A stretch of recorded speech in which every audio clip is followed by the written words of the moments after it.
fez os céus e a terra. Amém? Vou ler novamente. Louve o Senhor todos vocês, servos do Senhor, todos que servem de noite na casa do Senhor.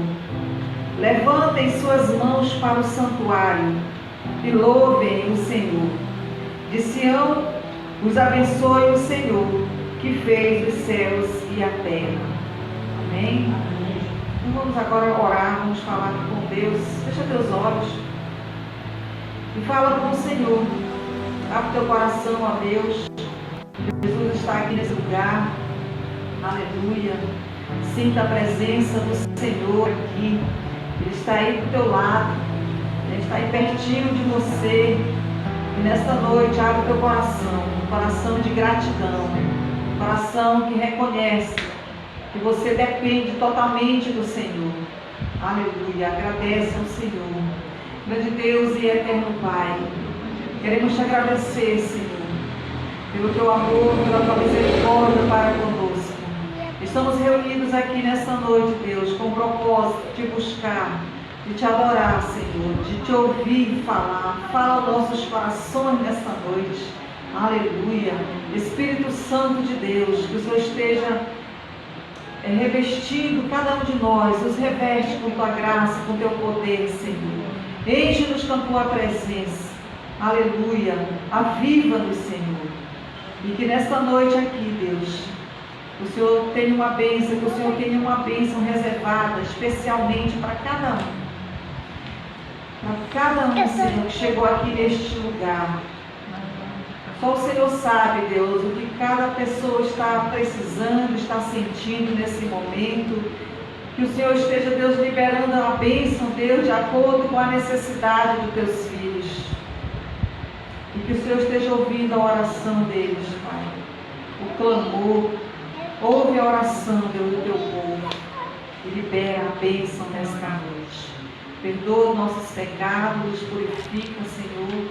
Nos dá um coração sem maldade.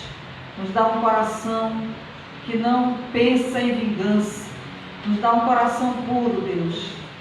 Que é aquele coração que retribui o mal com o bem. Porque foi assim que Jesus nos ensinou. Abençoa-nos, Pai. Em nome de Jesus eu te peço e te agradeço. Amém. Vamos aplaudir o Senhor, irmãos, com alegria.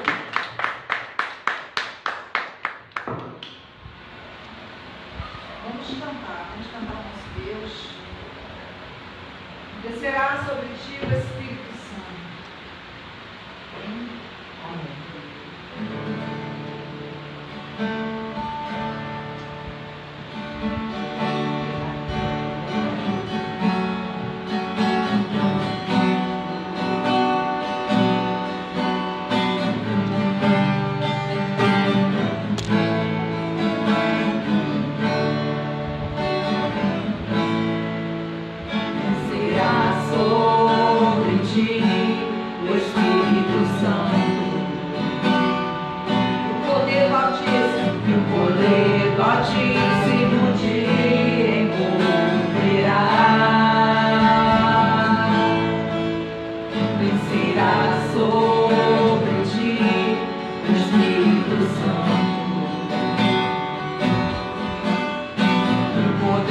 Altíssimo te envolverá.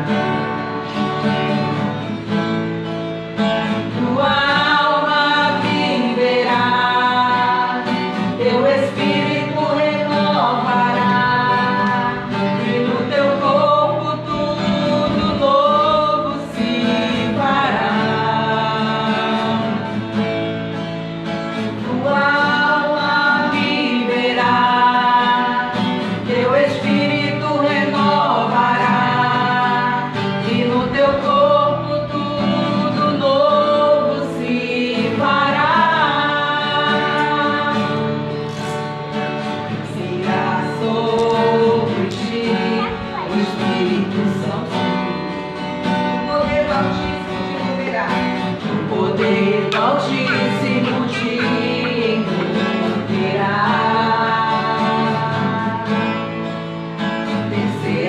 Sobre ti o Espírito Santo.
já os últimos dias de 2019.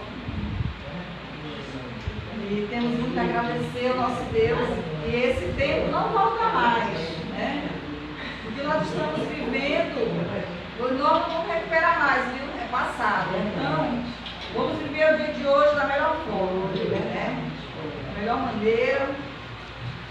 E dessa forma, a gente não vai querer recuperar o passado, porque você está vivendo bem hoje, né? De uma forma agradecida ao Senhor também, porque é Ele que nos sustenta. Eu gosto muito desse corinho que diz: Jesus Cristo é o nosso amigo, nele nós podemos confiar.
Mas eu quero dizer para você nessa noite, você tem um amigo.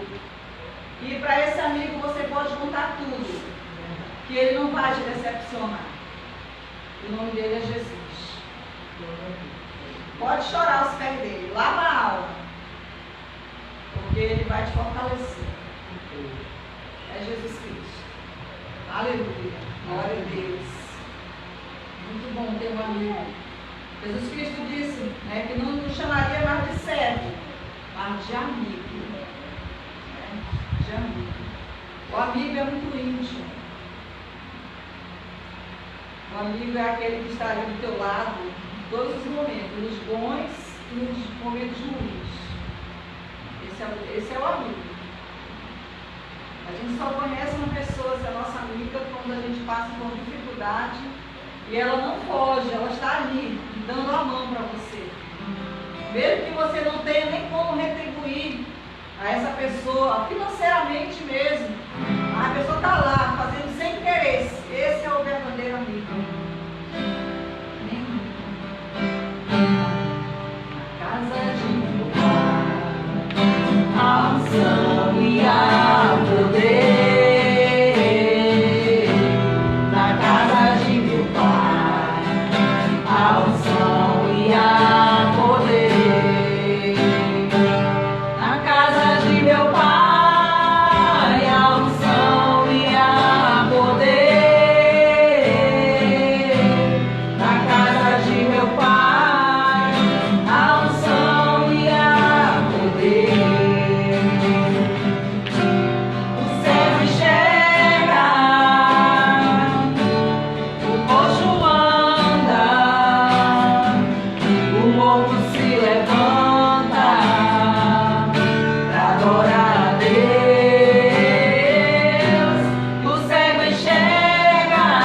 vezes que não é ninguém.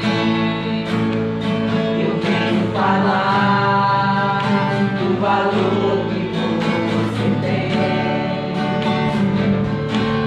Eu venho falar do valor que você tem. Ele está em você, o Espírito Santo se move em você, até com gemidos inexprimíveis, inexprimíveis. Daí você pode então perceber que pra Ele há algo importante em você. Por isso levante e cante, exalte ao Senhor. Você tem valor, o Espírito Santo se move em você. Você tem valor, o Espírito Santo se move em você. Quero que valorize o que você tem. Você é alguém tão importante para Deus. Nada de ficar sofrendo angústia. Deixe seu complexo inferior, dizendo às vezes que não é ninguém. Eu venho falar do valor que você tem. Eu venho falar do valor que você tem. Ele está em você, o Espírito Santo se move em você, até com gemidos inexprimíveis, inexprimíveis. Daí você pode então perceber que pra Ele há algo importante em você. Por isso levante e cante, exalte ao Senhor. Você tem valor, o Espírito Santo se move em você. Você tem valor, o Espírito Santo se move em você. Mais uma vez. Você tem valor, o Espírito Santo se move em você. Você tem valor, glória a Deus. Glória a Deus. Às vezes as pessoas estão tão para baixo, né? A autoestima tão abalada. Acho que não tem valor, que não é nada, que é morrer. Mas a canção diz que você tem valor, sabe por quê? Porque o Espírito Santo de Deus, Ele está aí em você. Então é isso que te valoriza. Você é importante para Deus. Mesmo que todos olhem para você e digam que você não é importante, mas não aceite isso. Porque a palavra de Deus diz que você é importante. Porque o Espírito Santo de Deus habita em você, Ele se move em você. Amém? Vamos receber o pastor Roosevelt, que vai dar a continuidade. Se sinta feliz. Porque a pessoa, né, o mais importante do mundo, que também é o nosso Deus, Ele te ama. Já provou esse amor tão maravilhoso. Glória a Deus.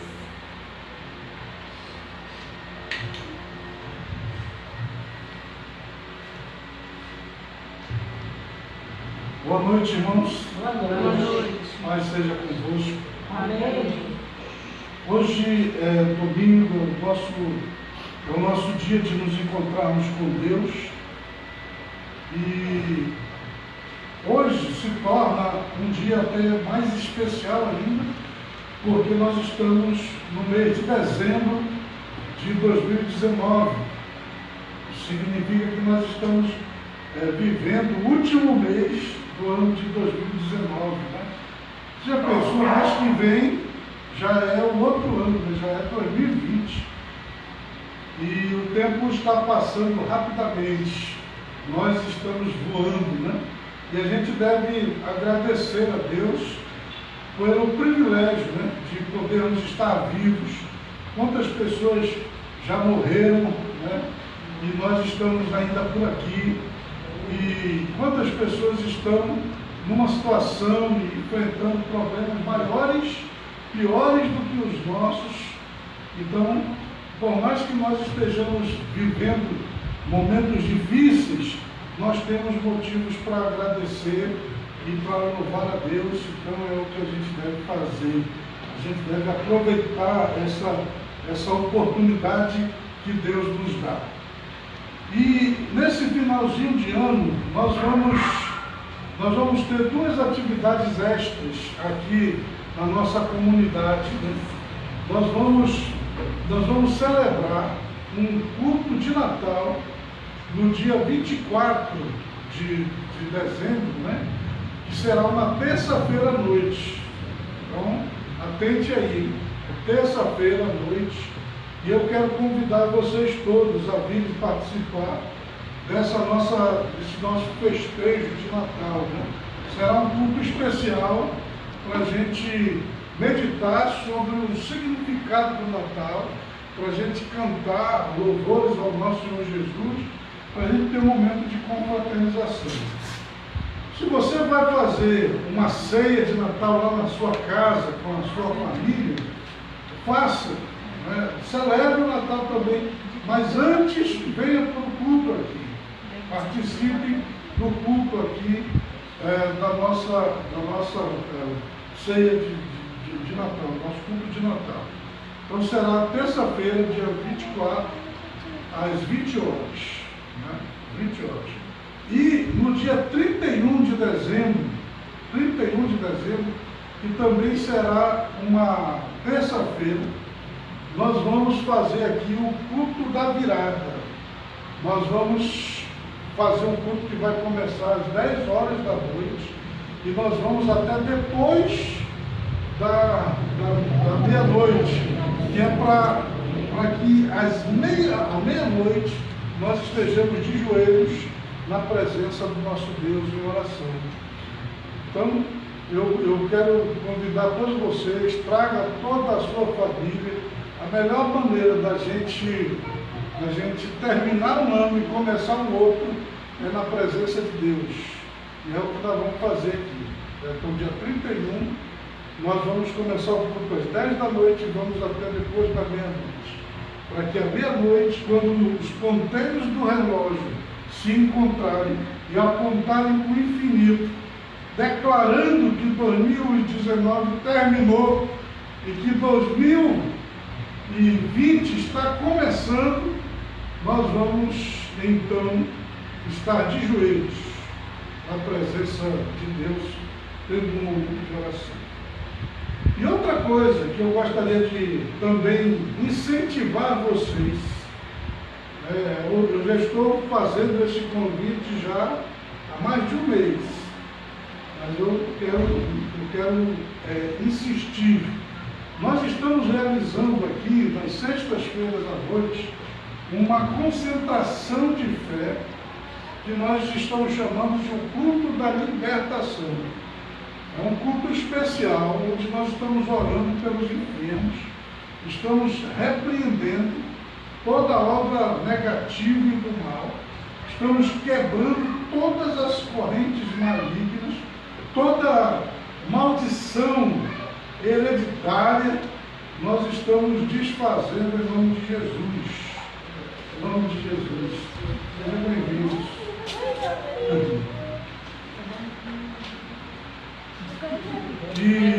Então, toda sexta-feira, né, às 19 horas e 30 minutos, nós estamos realizando esta grande concentração de fé aqui nesse lugar. Né? E vocês todos estão convidados a vir e participar conosco também desta concentração de fé na sexta-feira. Venha fazer uma corrente de fé juntamente conosco. O que é a corrente? É você fazer um propósito com Deus de vir durante 7 sextas-feiras para buscar em Deus uma bênção. É uma forma de você lutar. Nós estamos realizando essas reuniões da sexta-feira para a gente lutar junto pelas nossas vitórias. Quer dizer, eu quero me unir a você para a gente orar juntos durante 7 sextas-feiras, para que você e eu, nós, possamos obter a vitória na nossa vida, em todas as áreas da nossa vida. Então está feito aí um convite. Então, toda sexta-feira, o culto da libertação. Amém. Então, está aí, né? O nosso culto de Natal, dia 24, às 20 horas. O nosso culto da virada do ano, terça-feira, dia 31, também às 10 horas da noite, aliás. Às 10 horas, e vamos chegar até o outro dia, até o dia 1º de 2020, na presença do Senhor. Então está feito aí o convite.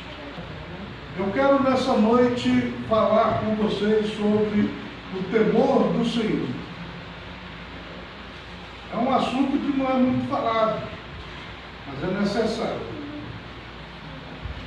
E é muito importante para as nossas vidas. E o temor do Senhor precisa estar presente em nós. Provérbios 8,13, que diz assim: o temor do Senhor é aborrecer o mal, a soberba e a arrogância e o mau caminho e a boca perversa aborreço. Amém. Amém. Vamos lá. Senhor Deus Todo-Poderoso, nós te agradecemos, ó Pai, pela leitura da tua santa palavra, e agora que nós iremos meditar nela, eu te peço, fala, Senhor, aos nossos corações. Eu me coloco, Deus, em tuas mãos, como um instrumento a ser usado por ti. Eu te peço, fala conosco, Deus, em nome de Jesus, que assim seja. Amém. Amém. Amém. Havia uma cidade que tinha um homem que era louco, era considerado louco, e ele era realmente louco, mas apesar de louco, ele fazia umas coisas lá para chamar a atenção das pessoas, e Deus falava através dele, através daquela loucura toda, né? Ele saía de noite, nas madrugadas, às vezes, ao amanhecer, ele saía gritando no meio da rua, e ele dizia assim: os olhos de Deus tudo veem, os olhos de Deus tudo vê, os olhos de Deus tudo vê. Ei, pessoal, tome cuidado, hein, porque os olhos de Deus tudo vê. Ele era louco, mas apesar de louco, ele estava de fato chamando a atenção das pessoas para a realidade de que os olhos de Deus tudo vê. A Bíblia diz, que era o texto, inclusive, que eu estava querendo ler ainda há pouco, que os olhos do Senhor eles estão sobre todas as pessoas, sobre os bons e sobre os maus. E ele tudo vê. Então, não existe absolutamente nada que uma pessoa ela possa fazer que ela possa esconder de Deus, que ela possa ocultar dos seus olhos. Onde você estiver, pode ser de manhã, de tarde, de noite, de madrugada, pode ser num quarto fechado, com as paredes negras, com as luzes apagadas, Deus está lá. E Deus está vendo tudo o que está acontecendo ali dentro daquele lugar. Amém. Eu quero dizer para você que para Deus as trevas e a luz são a mesma coisa. Ele não tem nenhuma dificuldade de enxergar, mesmo que seja no escuro, ou mesmo que seja diante da luz bem clara. O salmista Davi dizia: para onde eu me ausentarei da tua face? Para onde eu fugirei do teu espírito? Ele diz: porque se eu subo aos céus, lá estás. Se eu desço lá no mais profundo abismo, lá estás também, e a tua mão há de me guiar. Não tem como fugir de ti, dos teus olhares, da tua presença. O Senhor está em todos os lugares. Deus, Ele, inclusive, Ele consegue penetrar dentro de nós. Ele diz assim, ó: antes que eu fale, antes que a palavra me saia na língua, né? O Senhor já sabe o que eu vou dizer.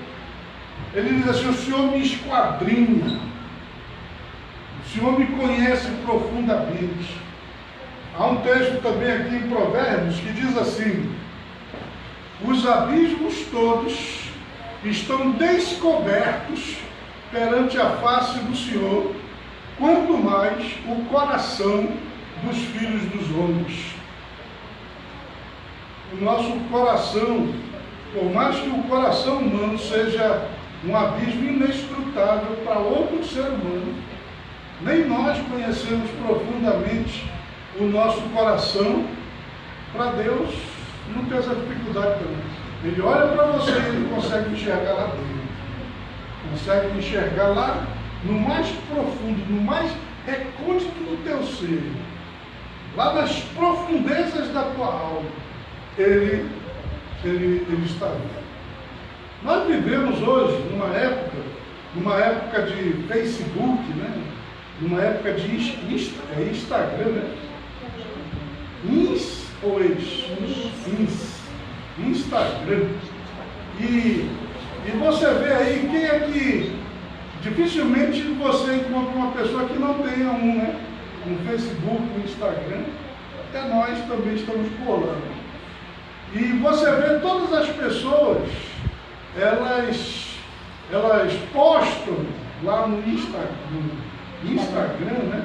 No Facebook, no YouTube, elas postam coisas a respeito delas mesmas, né? Mas o que é que elas colocam lá? Elas colocam apenas as coisas boas, né? As coisas maravilhosas, né? Elas postam as comidas que elas estão comendo, elas postam os passeios que elas estão fazendo, né? Elas postam as viagens, né? Postam as festas, elas postam os momentos em que elas fazem alguma caridade, né? O momento que elas fazem alguma coisa boa, e de tal maneira que você fica olhando né, essas páginas aí, e você fica vendo quantas pessoas são maravilhosas, o quanto as pessoas são felizes, o quanto os casamentos têm dado certo, né? O quanto tem gente feliz da vida, né? Quer dizer, mas o que acontece é que as pessoas, elas só mostram aquilo que o que elas querem que os outros vejam, né? É lógico. Né? A gente não vai postar as nossas coisas ruins, né? Então a gente posta as nossas coisas boas. Né? Então, a gente não coloca lá os nossos defeitos, os nossos pecados, as nossas brigas, as nossas deficiências, os nossos erros. Se alguém for ser julgado só pelo que ele publica lá no Facebook, ele está perdido. Ele está absolvido, né? Porque é maravilhoso. É maravilhoso, né? Mas agora, o grande problema é que Deus, Ele não vê só a nossa página lá no Facebook.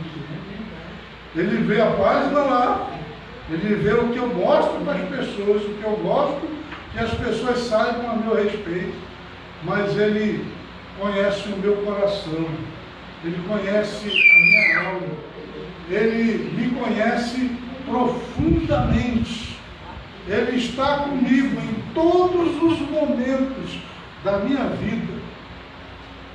Isso é um negócio para a gente já ir se se arrepiando, né? E ficando preocupado. E aí é que eu quero dizer para vocês uma coisa.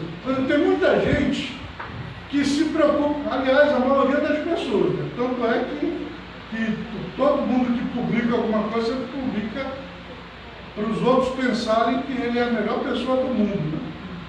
Todas as pessoas, ou a maioria delas, elas estão muito preocupadas com o que os outros vão pensar a respeito dela.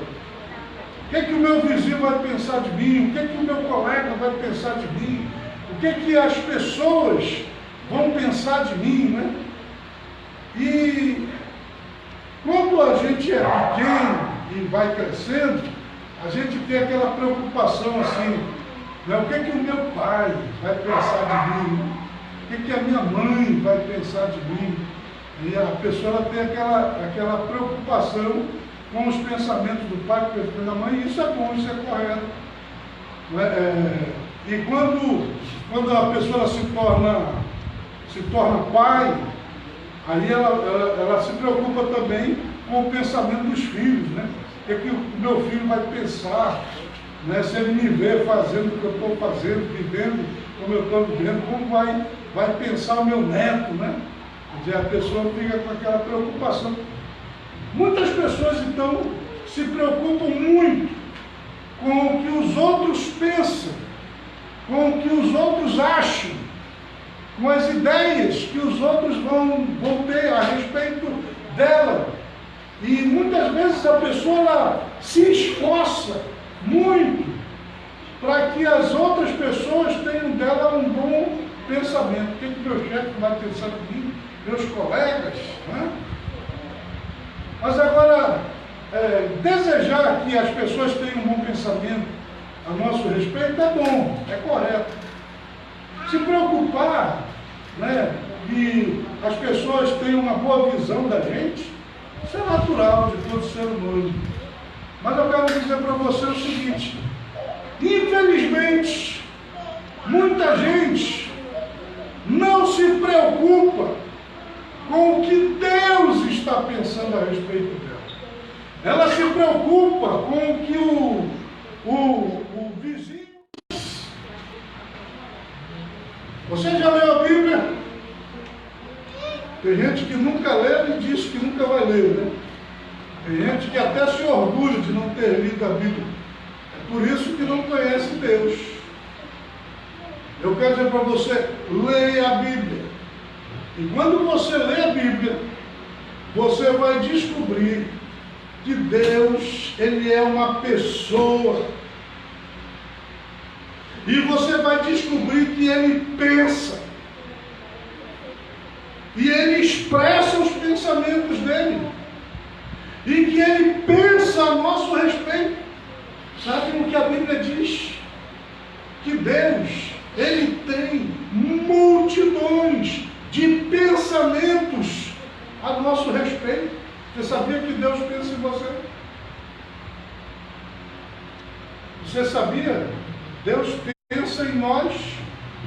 E não são poucos os seus pensamentos a nosso respeito. Agora, o que será que Deus está pensando de nós, hein? A Bíblia fala, por exemplo, de algumas pessoas de quem Deus falou o que ele estava pensando. Por exemplo, a respeito de Davi. Deus ele disse que Davi, ele era um homem segundo o seu coração.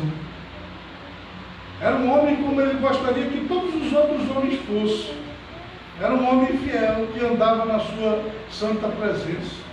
Foi o que Deus disse a respeito de Davi. Mas sabe o que foi que Deus ele pensou e ele disse a respeito de um rei, do rei filho do Nabucodonosor? Agora me faltou aqui na memória o nome dele. Esse rei, ele era o rei de Babilônia, a maior potência do mundo na sua época. E de repente eles estavam com os judeus vivendo lá como escravos, lá na Babilônia, e eles tinham trazido lá do templo de Deus os utensílios sagrados, aqueles cálices, e todos os utensílios do templo eram cheios de utensílios, né? Então eles pegaram todos esses utensílios que eram normalmente objetos de ouro, de prata, né, coisas preciosas, e eles levaram lá para a Babilônia. E o rei, ele resolveu fazer uma festa, resolveu fazer uma espécie lá de carnaval, e ele naquela orgia, né, naquela bagunça toda lá, ele mandou buscar os utensílios que tinham sido trazidos lá do templo de Jerusalém, para ele se embebedar usando as taças, os objetos que eram sagrados, consagrados ao culto a Deus. E ele então pegou, né, essa taça, esse objeto, e se embriagou lá, fez a festa, fez o carnaval que ele queria fazer. Só que aí então Deus resolveu se revelar, Deus resolveu falar, e Deus resolveu mostrar o que ele estava pensando a respeito daquele homem. E note, preste bem atenção no que eu vou dizer. A Bíblia diz que apareceu uma mão que escreveu na parede uma frase que ninguém sabia o que significava. Aquela mão que apareceu escreveu na parede: Mene, Mene, Tekel, Upharsin. E eles ficaram perturbados, porque eles não sabiam o que aquilo significava. E sabe o que significava aquelas palavras que Deus escreveu na parede? Aquelas palavras eram o que Deus estava pensando a respeito daquele rei, naquele momento, por causa do que ele havia feito, de pegar o que era sagrado e usar naquilo que era profano. Sabe o que significava aquelas palavras? Aquelas palavras lá significavam pesado, fortes da balança e achado em falta. O teu reino será dividido, você morrerá. Naquele dia ele recebeu a sentença da sua morte, vinda do próprio Deus, porque ele havia cometido aquele pecado lá. Veja só, Deus expressou para ele o pensamento que ele estava tendo dele naquele momento. O nome do rei era Belsazar, era filho de Nabucodonosor. Então, note, pesado, fortes da balança e achado em falta. Volto a dizer, às vezes as pessoas elas se preocupam muito com o que os homens pensam, com o que as pessoas pensam, e é importante, mas mais importante ainda do que o que os homens pensam, olha aqui para mim, é o que Deus pensa a seu respeito, é o que Deus pensa a nosso respeito. E eu digo para você, nós temos que ter na nossa vida, nós temos que ter esse temor de Deus. Alguém pode até estranhar, né? Pensar assim, mas eu vou ter medo de Deus? Eu não tenho medo de Deus. Não é para ter medo de Deus. E as pessoas até dizem assim, Deus é amor. Mas eu quero dizer para você, é verdade, Deus é amor. Mas é para ter medo dele sim. É para ter medo Porque Deus, ele não é um de nós. Ele não é um humano. Ele não é alguém que anda junto conosco no mesmo nível. Deus é Deus, Deus é o Senhor, Deus é o Todo-Poderoso. E Deus, Ele é absolutamente santo.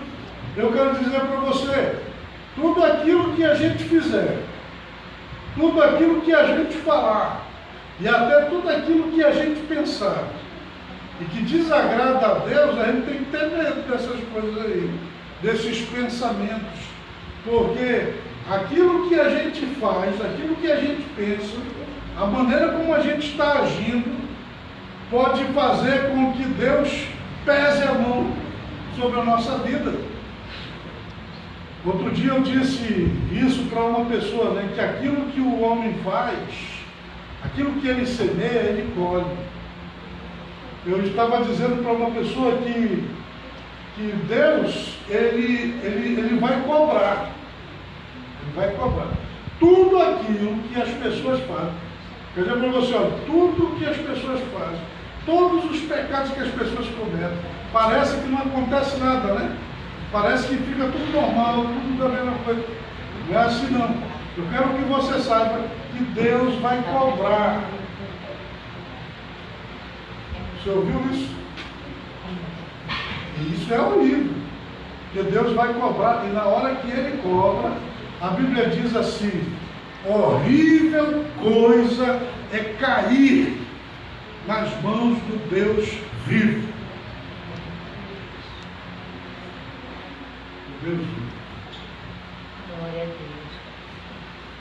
A Bíblia nos conta a história de dois sacerdotes que eles entraram dentro do templo de Deus e eles ofereceram um fogo estranho. Eles ofereceram um fogo estranho. Esse fogo estranho que eles ofereceram chegou até a presença de Deus. Sabe o que foi que Deus fez com aqueles dois sacerdotes? Eles foram fumegados. Glória a Deus. Leia lá o Velho Testamento e você vai ver. Por exemplo, tem gente que pensa assim: eu não acredito que Deus vai mandar alguém para o inferno e que vai deixar a pessoa lá no inferno pela eternidade. Eu não acredito que Deus vai me mandar para o inferno, logo eu. Tem gente que não acredita mesmo, porque ele olha para si mesmo e ele acha que ele está bem, mesmo vivendo totalmente errado. Mas eu quero dizer para você, veja lá o Velho Testamento, e aí você vai ver, quando Adão e Eva pecaram lá no Jardim do Éden, quem foi que expulsou eles de lá? Foi o próprio Deus. Deus mandou eles saírem de lá, fechou o Jardim do Éden, colocou lá dois anjos lá guardando o Jardim do Éden, e o homem, o ser humano, passou a ter que viver longe daquele jardim, que até hoje está escondido por Deus, e o ser humano teve que viver aqui nessa terra, nesse mundo. Teve que trabalhar para sobreviver, teve que enfrentar todas as dificuldades que a gente enfrenta hoje, teve que enfrentar a morte. Lá no jardim ele tinha a árvore da vida, que ele podia se alimentar e ele não morreria. Sendo expulso de lá, ele passou a morrer. Tudo isso como um castigo de Deus sobre a vida dele. Deus pesou a mão sobre a vida do ser humano. Lembra da época lá de Noé? A Bíblia diz que a maldade, a iniquidade, o pecado, a violência se multiplicou sobre a face da terra, de tal maneira que Deus se arrependeu de ter criado o ser humano e de ter colocado o ser humano sobre a face da terra. E chegou um momento que aquela maldade, que aquele pecado chegou até a prender Deus de tal forma que Deus não resistiu mais e Deus decidiu que Ele ia destruir a terra e destruir o homem. ele ia arrasar com todo o ser humano. E ele só não destruiu todo mundo mesmo, porque no meio de toda aquela corrupção e de todos aqueles homens pecadores, Deus encontrou um homem diferente, que foi Noé. E com esse homem ele fez uma aliança. Com esse homem ele salvou a humanidade. Mandou Noé construir aquela imensa arca, colocou lá dentro da arca a sua família, cada um com a sua esposa, e mandou que o Noé colocasse dentro da arca também um casal de cada espécie de animal, e eles entraram na arca. Aí a Bíblia diz, olha, isso aqui é muito interessante. Quando a arca estava pronta, o próprio Deus fechou a porta da arca. Deus fechou a porta da arca por fora, porque era para o Noé, quando o pessoal começasse a gritar lá querendo que ele abrisse a porta, ele não poderia abrir, porque a porta estava fechada por fora. Quem foi que fechou a porta por fora? Foi Deus. E aí ele rasgou os céus, e as águas que estavam sobre o firmamento desabaram sobre a terra. Ele rasgou aqui, ele abriu as profundezas da terra, e a água que estava lá embaixo saiu, de tal maneira que a terra foi completamente inundada. A Bíblia diz que as águas subiram mais alto que o mais alto monte 15 côvados, se eu não me engano. O mais alto monte ficou submerso debaixo das águas. E toda a vida, todo ser humano e animais que estavam fora daquela arca foram mortos. Quem foi que matou esse povo todo? Foi o próprio Deus. Foi o próprio Deus. Tem gente que não... quando na nossa época, as pessoas, elas não querem nem respeitar o nome de Deus. Tem gente, né? Você sabe, os judeus, lá na época do Velho Testamento, eles tinham tanto respeito por Deus, eles tinham tanta fé em Deus, e tinham tanto temor de Deus, que eu quero que vocês saibam que nem o nome de Deus eles pronunciavam. Até hoje nós não sabemos, e ninguém sabe, qual é a pronúncia do nome de Deus, porque as letras hebraicas do nome de Deus, elas são consoantes, e os judeus, na hora que eles liam aquela palavra, eles não liam, eles diziam outra palavra, mas eles não pronunciavam a palavra, porque eles tinham medo de tomar o nome de Deus em vão, de tanto respeito pelo nome de Deus. Mas hoje, as pessoas, elas fazem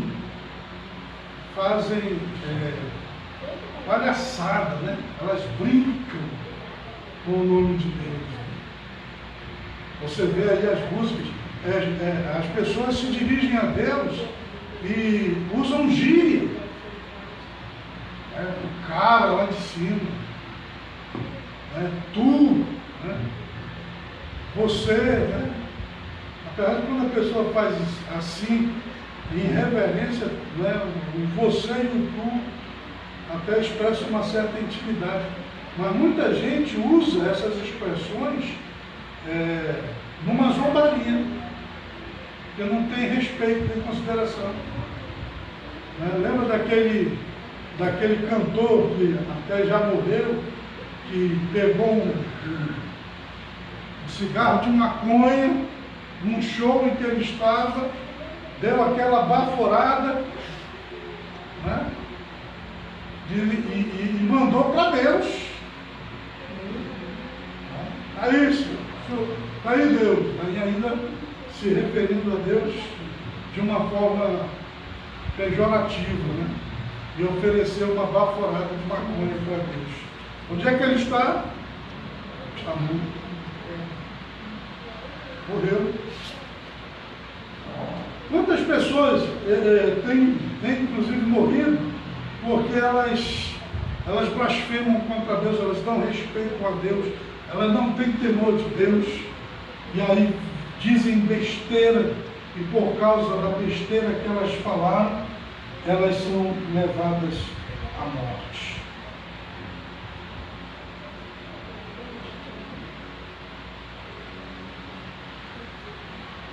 Nós temos que ter esse temor de Deus, sim, esse respeito a Deus com todo o nosso coração.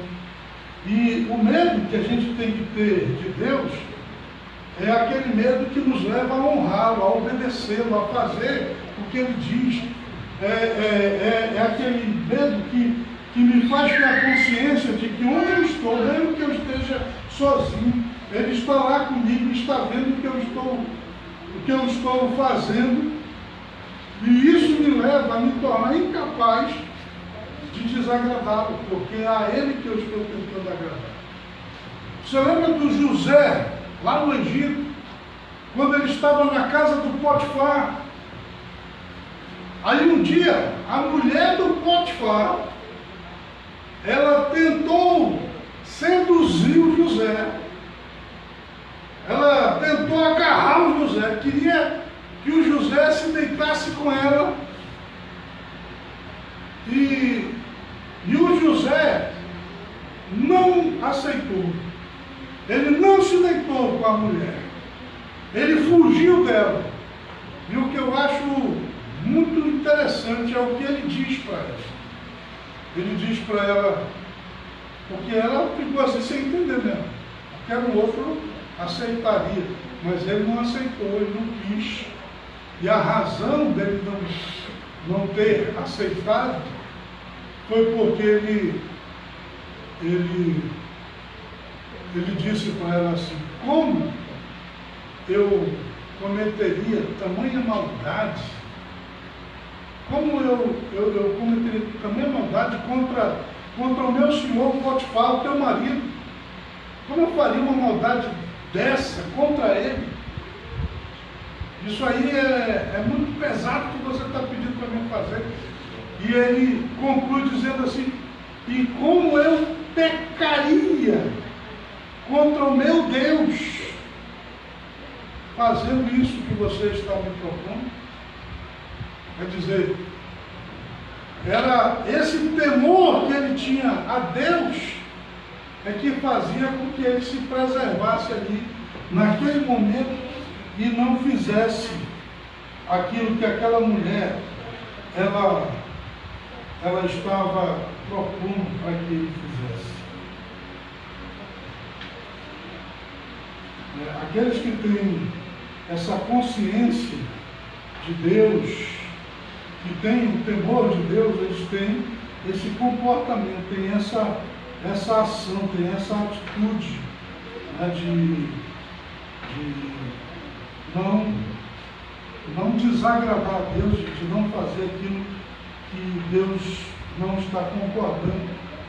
Quer dizer, aquele que é o verdadeiro servo de Deus, ele não se preocupa apenas com o que as pessoas vão pensar, mas ele se preocupa principalmente com aquilo que Deus vai pensar.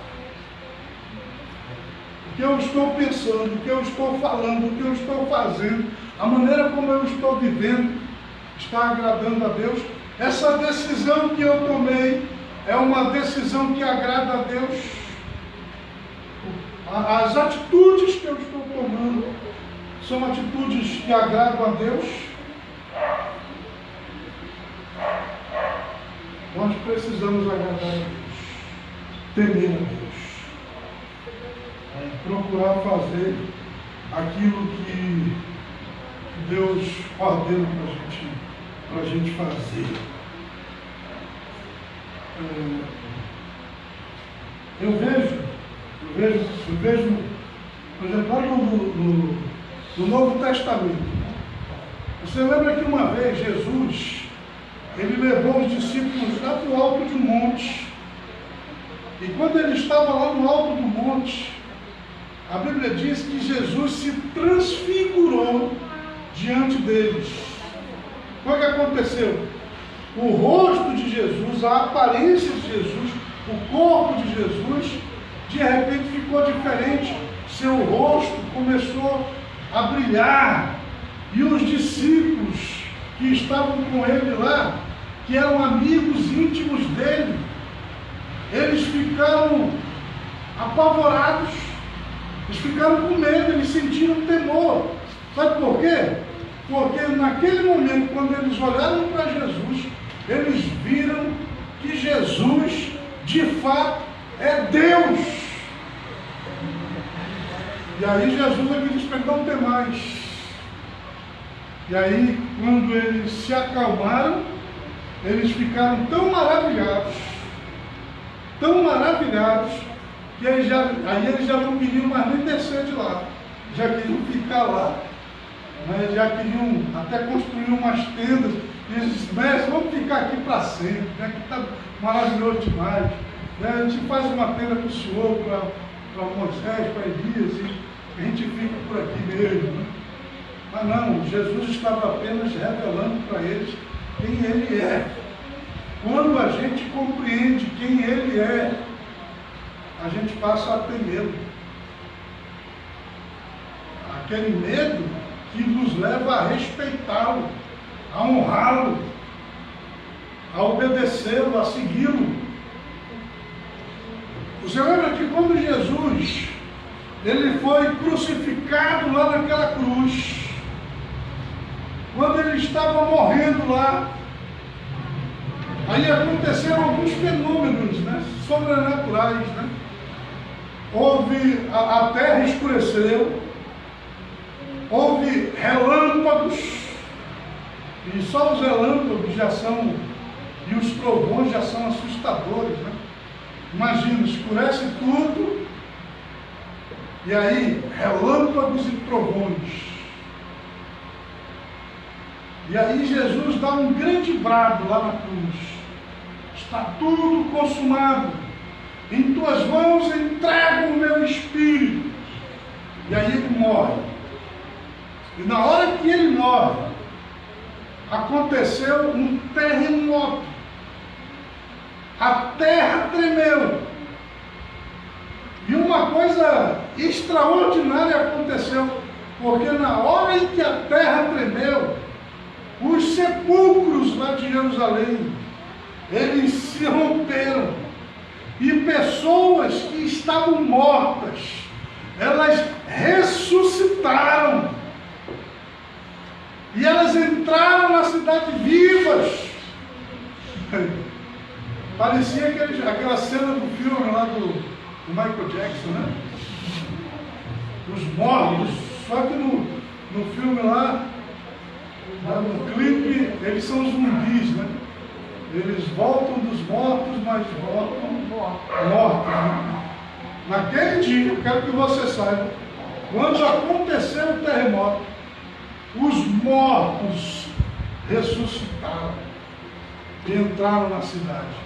E as pessoas, imaginam o que aconteceu naquele dia, o alvoroço, quando eles viram gente que tinha morrido e agora estava viva de novo.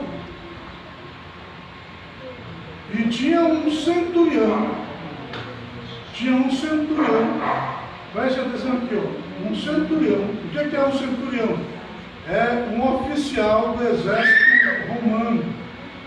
E tinha um centurião, que ele estava lá, ao pé da cruz de Cristo, e ele viu tudo isso. Ele estava liderando, inclusive, a crucificação de Jesus. Mas quando ele viu a terra escurecer, quando ele viu os raios, os trovões, quando ele viu o terremoto e os mortos ressuscitando, Bíblia diz que ele, o centurião, se sentiu cheio de temor. Ele sentiu temor. Por que ele sentiu temor? Porque naquele momento ele compreendeu quem Jesus era. E eu digo para você, quando a gente compreende quem Jesus é, a gente passa a ter temor dele. Esse temor que nos leva a respeitá-lo, a honrá-lo, a segui-lo, a servi-lo. Ele reconheceu verdadeiramente: este homem é o Filho de Deus. Foi a declaração dele. Se converteu, creu, passou a temer Jesus. Já no caso lá do Pilatos, volto novamente a falar no Pilatos, né? O Pilatos, quando ele estava com Jesus nas suas mãos, ele ficou perturbado com a pessoa de Jesus. Ele não sabia o que fazer com Jesus. E a mulher dele, ela teve um sonho perturbador. O sonho que ela teve, ela compreendeu que Jesus era justo e mandou um recado para o marido a dizer para que ele não se metesse com aquele homem, porque aquele homem era justo, para ele não fazer o que ele deveria fazer lá. E a Bíblia diz que ele, o Pilatos, ele sentiu temor. Mas o temor que ele sentiu não levou a obedecer a Cristo, a crer em Cristo. Só sentiu medo. E aí ele quis pular fora, lavando as mãos, mas não é isso que Deus quer. Ele quer que o temor que nós tenhamos é aquele temor que nos leva a respeitar. Por exemplo, aquele sentimento que você tinha diante do seu pai, de você ter medo de dizer um palavrão na frente do pai, de fazer alguma coisa errada na frente do seu pai, na frente da sua mãe, de desagradá-lo. Esse temor aí que é o que Deus quer que nós tenhamos. É esse temor de ter a consciência de que Deus é Deus, de que Ele é o Senhor, de que Ele é maior do que eu, de que Ele não é só um poder, porque Ele é uma pessoa, Ele tem vontade, Ele tem pensamentos próprios, e eu posso desagradá-lo. Como é que a gente desagrada a Deus? A gente desagrada a Deus pecando, fazendo coisas erradas. Quando você toma uma decisão errada na sua vida, e isso te leva ao pecado, você desagrada a Deus.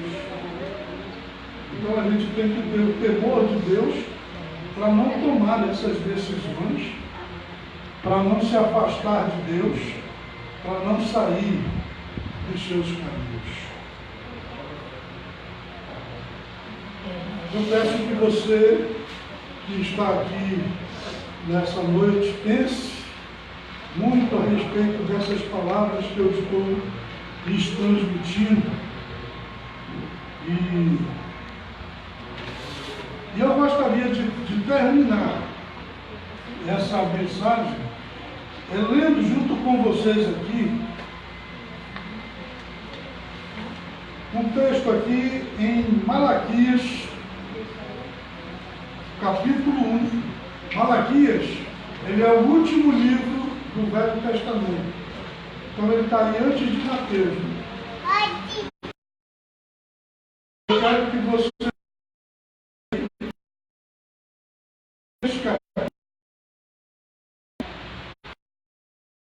versículo 5.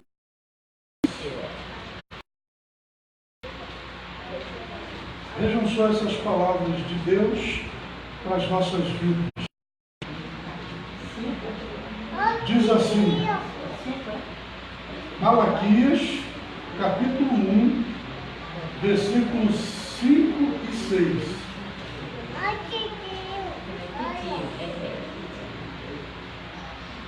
E os vossos olhos o verão, e direis: o Senhor seja engrandecido desde os termos de Israel.